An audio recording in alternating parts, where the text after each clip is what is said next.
Hi, this is Eric Durek, and welcome to this edition of MedHealth Fit, the TV show that integrates wellness and healthcare. And tonight, I would actually like to welcome back to the TV Santa Barbara family, Nancy Seagal from Rising Above It All. Thank you, Eric. Welcome back. Thank you. It's great to be back. Nancy had her own show for a few seasons here at TV Santa Barbara, and I actually watched one of your TV shows and I said, hey, she should come on my show. And here I am. And within a week or two, you are here. Yeah. So I was really interested in your business because you're a therapist, but you work in the emotional aspect and the inner workings of the brain with your clientele. Mm-hmm. And in addition to that, you're also a keynote speaker, and you do hypnosis as well, which we'll talk a little bit about. But on your TV show, your themes were health and healing, mm-hmm. but also environmental health, and you were, I'm going to say, very successful. You said you had about 20, 30 episodes that you did here on the show. Correct, yeah. They were all about an hour long, and some of them were live. It was a lot of fun. Yeah. I had a variety of people on my show because I wanted to help people. The whole theme was about overcoming adversity. Uh-huh. So I would have people come on my show who have gone through their own adversity, mm-hmm. and overcame it. Overcame great odds, and other people that or helped as healers and other avenues of work, uh-huh. help people overcome their adversities. Well, one of the adversities that you had, which I think one of the things that sort of attracted me to your story was, and I'm gonna plug your book here. It's called Rising Above Mercury, and has nothing to do with the temperature in Phoenix. That has to do with your undiagnosed poisoning from mercury toxicity. Correct. For a decade, and how you actually essentially self-healed yourself, correct? Correct. So tell us a little bit about that. How did you actually get mercury poisoning? So what had happened, in short, is I went through 12 years of being misdiagnosed and undiagnosed, and I started off having mild symptoms of headaches and digestive problems and dizziness, and it eventually got worse, where I was diagnosed with fibromyalgia. I had extreme exhaustion.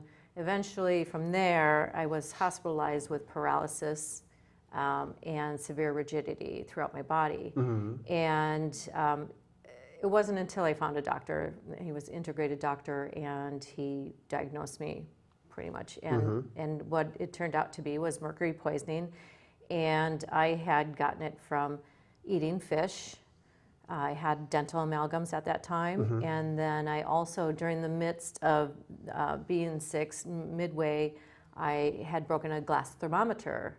And that glass thermometer, what people don't realize is, even though it's 1/7 of a teaspoon of mercury in it, it can contaminate a lake surface of 20 acres. Yeah. So a very, very, very minute amount of mm-hmm. mercury can be highly toxic to the human body. Correct. So, and this is again what I don't think that people really understand about our world and all of the toxins that we have and all of the autoimmune disorders that mm-hmm. people are having today. And but one of the interesting things about the book is what you actually did mm-hmm. to cure yourself. So tell us a little bit about that. So in the beginning, when I didn't know what was going on, and I was continually getting worse, I was studying hypnotherapy. I had become a massage therapist, and I was living in Hawaii. And a few years later, after being licensed as a massage therapist, I became a hypnotherapist. And during that time, I was sick, and I worked with classmates as well as instructors and some of the best hypnotherapists in the world. And the only things it gave me some clues that came up were that there was something there and the doctors hadn't found it yet, and it started with the letter M. Now, where and why I had the letter M come up, I mm-hmm. had no idea anything about mercury poisoning. I thought it was something like MS and so that's really all I had to go on. So I used hypnosis and hypnotherapy to get in touch with my body, to help keep myself calm, to help try to regulate the physical symptoms as well as the emotional symptoms and all the challenges that went along with being sick. And how long did it take you to clear the mercury from your body? It took 2 years of chelation. Okay. With a doctor's supervision. Mm-hmm. Yes. And you did regular blood work, and you did other types of things to show that there might be heavy metals in the system. With this type of exposure of mercury, we did a urine test. It was a prompted urine test, so he would give me chelation first, and then I'd give a urine sample for the next 12 to 24 hours. Okay. And then they would measure. They'd send it up to the lab and measure the amounts of mercury that was left in my body. Okay. So. And did it prompt you to change your diet, start exercising, take hot saunas, stay away from certain? I mean, you've become an advocate of this, clearly. Anything I could get my hands on. Mm-hmm. You know, even while I was sick, I was looking for all kinds of answers. My go-to was hypnosis because I could feel good during that. You know, it would make me feel better. One of the things that I did for the mercury poisoning is, like, of course, I stopped eating fish and seafood. And once I found out, and you know, nutrition-wise, I had to take a lot of different supplements and counteract the chelation from that. And even after I got it out of my body, there were several years after that I had to address my endocrine system because that was severely affected by it, and my immune system overall. Yeah. Yeah. And I know that there is, with the immune system and with the central nervous system, there's a point of no return. Is that once you hit, I'll call it the wall, you're going to come down with something like multiple sclerosis, muscular dystrophy, et cetera, which are neuroendocrine disorders, and you're going to get that in some cases at a high enough level where you can do all of the chelation or all of the strength training or whatever you want, and you're never going to get to that. And this is where, with your advocacy, I just think people just need to know that there's some very, very toxic things in our food, there's toxic things in our water, there's toxic things in our pharmaceuticals. Yes. And people just don't really get it, or I don't know. And it's just, it's so frustrating. Anyway, but I'm going to make a little bit of right turn here because you're happy and you're healthy now. You've come through this. You've written an interesting book about it. And so I want to talk a little bit now about your business. So now that you've got your health back, you've started your business Rising Above It, and you do a specific type of brain therapy, which we'll talk about in a second. But how long have you been doing that business here in Santa Barbara? So I've been in Santa Barbara for the past 9 years, almost 9 years now, and I have been in the therapy world since the early mid-90s. Okay. And so it's over 25 years now total. So you're an experienced therapist. You just decided that you wanted to come here. The reason I ask is that there's a lot of therapists in Santa Barbara. There's a lot of people who have, and now you're the only person that does this brain work recursive therapy, and that's very interesting. So you have a niche that, and we'll talk about that in a second. So how do you get referrals? What is your typical client? Okay, so I have developed a program for people with panic attacks and debilitating anxiety. Okay. So when anxiety prevents them from doing the things that they want to do in life, that's when they come to see me. Okay. And so through this, I help them to regain their life again, and they're able to say yes to doing things. I get referrals through word of mouth, also through, of course, through the internet now. That is, social media, right? Yeah, social media, my website. And also some professionals, like some doctors and some other therapists, do refer me clients as well. Excellent. Yeah. And the specificity that you have in your training is, you call it BWRT, which is brain working recursive therapy, and essentially you're trying to change brain patterns, correct? Yeah, it's what it's based on is neuroscience, and it's based on how it was developed was based on a neuroscientist back in the 80s had stumbled upon this, experiment and realized that it takes a third of a second before, once the neurons are fired off in our brain, and there's millions of neurons in our brain, so they fire off like fireworks, and they go down the same pattern or similar patterns because that's what they do. They're only delivering data and information. So once, and that's what keeps us stuck in the same pattern of behavior that we often find ourselves to be in.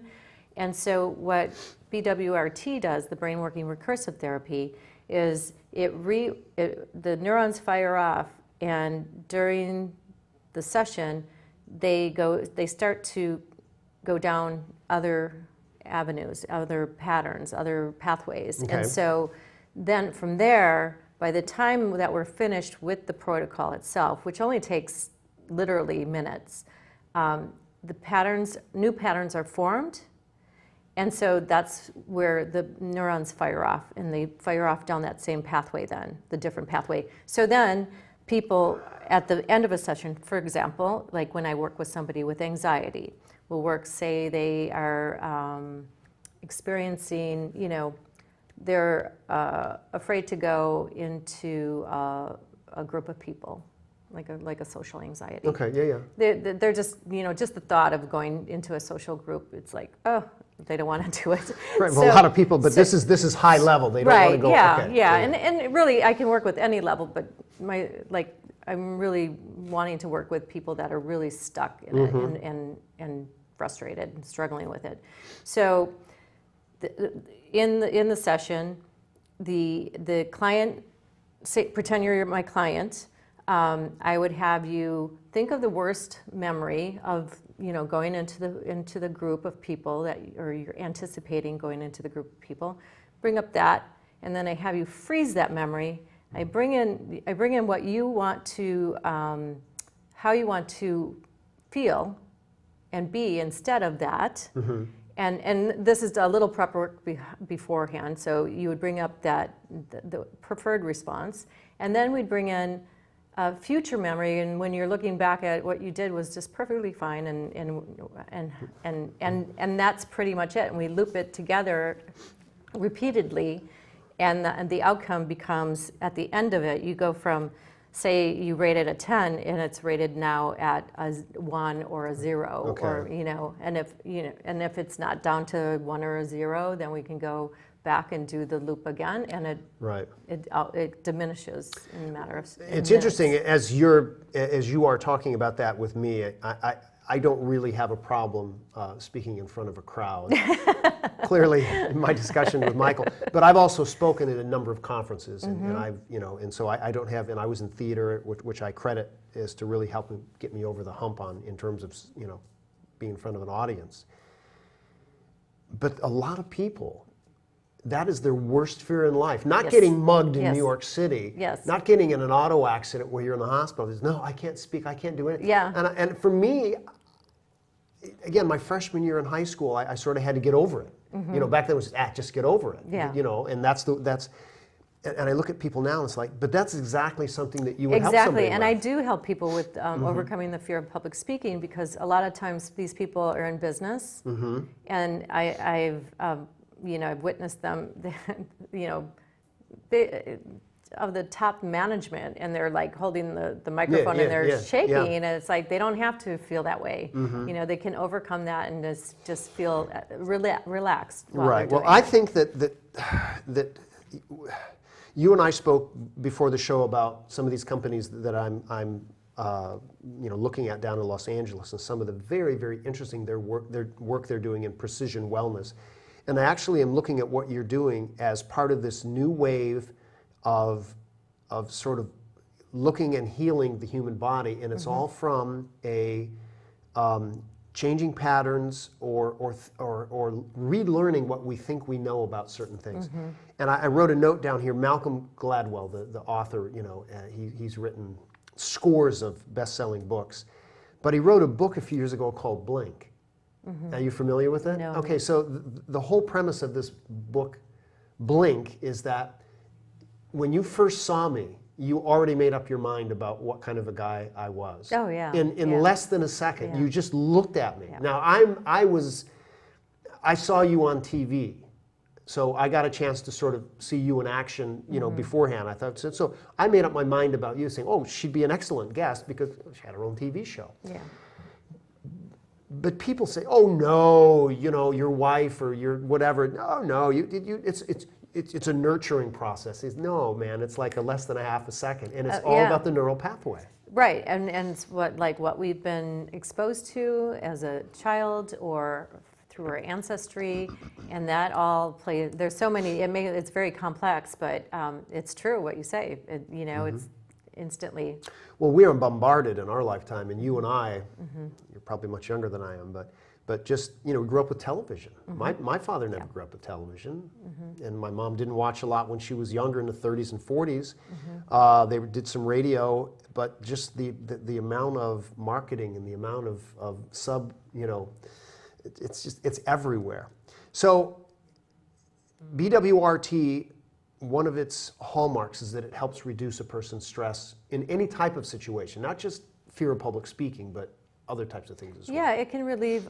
It works for just general things like for anxiety and PTSD and depression. And then there's it works with behavior patterns and self-identity. And so like people with self-esteem or addictions or anything like that, it helps with that. And then it also helps with the psychophysiology. So if somebody has an autoimmune disorder, it can help with the emotional part of that. And so all of those things, once you start getting rid of some of the symptoms that keep you stuck and kind of paralyzed in a situation, of course it's going to relieve the stress. You don't have to work. You have to work on the subject that's causing the stress. Oftentimes, if it's health related, then we're dealing with physical symptoms or even emotional symptoms, and it will relieve the stress. How is BWRT different than psychotherapy? Good question. And one of the things that I heard you say is that you can make a change in someone relatively quickly from a pattern. Psychotherapy may take years. Yeah, if it does at all. If it does at all. Well, and there's studies that have been published that psychotherapy has a very low success rate, like I think high 30s, low 40s, approximately. And BWRT, it's over 90% when it's done properly. And the BWRT, like I said, it's very fast, very effective. It's done I can do a session with somebody in a little as 10, 15, 20 minutes. Okay. And how many sessions does it usually take? Sometimes it only takes one. Really? And sometimes it takes more. Nancy, that's not a very good business model. Well, I'll tell you what. That's why I have a program. I cover all the bases, and so it's very effective. The transformation happens during that time, and it continues, and so it's very solid for a person versus just one session. And it's Because I know with anything in life, whether it's a sports movement or rechanging patterns in someone's behavior, that it's always good if you repeat, you continually do things. So you have a program. It's not psychotherapy. Yeah. And you start with a process and say, this is where we'd like to have you in this week, and then this is where we'd like to see you in a month, and maybe this is where. I have to take people as individuals because everybody's going to be at a different place in their life, in their time. And so when they come to me, we assess that first, and then from there I can start with the program. It's not like a cookie cutter program for like psychotherapy. Yes, the first session we're going to do this. Right. Second session we're going to do this. Right. It doesn't always work that way because that's not how the human mind works. Right. And so things will come up, and it's like, okay, now we have to address that. So. So depending on where the person is with the program, we'll address where they are for each session. Okay. Yeah. Now, as part of your professional expertise, you also work in the area of hypnosis. Do you use hypnosis with BWRT, or is it a separate aspect of what you do with people? It is done separately. It can be, in the program, I use hypnosis. I also use BWRT, but at separate times. Okay. That way, so I know which one works. So I know if the BWRT works or if the hypnotherapy worked. That gives me a better indication. And sometimes people respond better to hypnotherapy, where hypnotherapy is all about deep relaxation. You're relaxing the body, while the mind is still alert. Right. With BWRT, it's very fast-paced. There is no relaxation whatsoever with it, and some people do better with one or the other. Some do better with both. It just depends. Okay. So and again, that's where the individualism. Exactly. So part of your work process is that you have to get a lot of detailed information about each client because they are so different, and you're going to go a completely different path for each person. Yes. Okay. Yeah.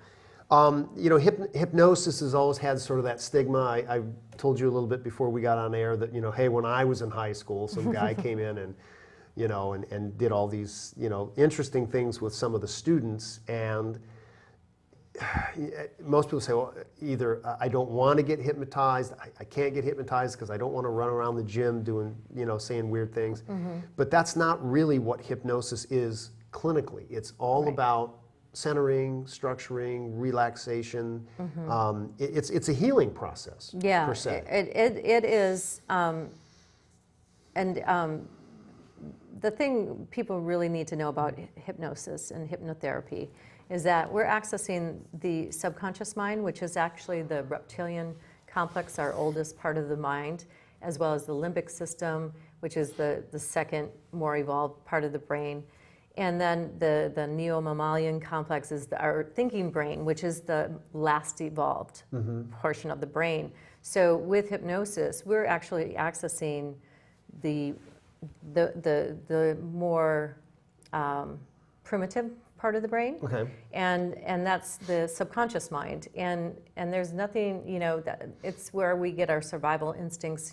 People hear of the fight, flight, or freeze. That's oftentimes where anxiety is seated, because it's just the mind going directly to survival mode.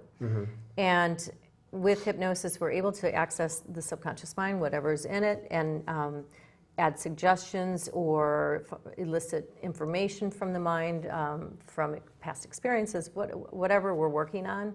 And it's a vast number of subjects that hypnotherapy can be worked on. So I have a couple questions, and I do want to plug your second book, but something just popped into my head. Do you ever use BWRT with athletes? Yeah, athletes. Almost like as I'm learning about this, like, oh, this would be perfect for a pitcher who can't find the strike zone. There are a lot of athletes that use BWRT.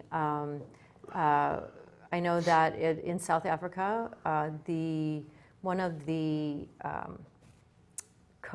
he's not the founder of BWRT, Terrence Watts is, and he's from England, but another psychologist from South Africa teamed up with him and helped develop more protocols of the BWRT, and he has brought it to South Africa. He's gotten it, it's in a couple of universities down there. It's now being used on the police department. Anybody that is working with anybody on the police department for, say PTSD or anything like that exposed to, they are required now to be a BWRT practitioner. That's interesting. And they have, they've been, it's really developing. Yeah, I don't want to talk about, police departments and such, because, a lot of people think there's a lot of issues, but with athletes, it would be really interesting because there's a lot more, like we were talking about some of these precision wellness. There are tons of these sports performance centers that are going up all over the United States, and we've got a couple of them here in Santa Barbara that measure a whole bunch of stuff. So I find that interesting. So between your hypnosis and your BWRT therapy, you're pretty busy, right? I mean, you got a good bevy of clients, and you, in your second book here, actually you've written 3 books, right? I've written 2.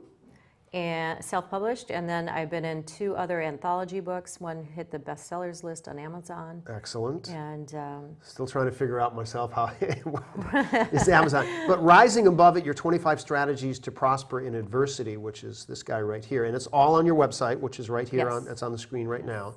So people who are watching, and I'm assuming that Michael has this live streamed on Facebook. And if not, he does. Thumbs up. Awesome. And so I actually had a lady that was on the show, and she went on her Facebook page, and she had like 143 views before we finished, which was kind of cool.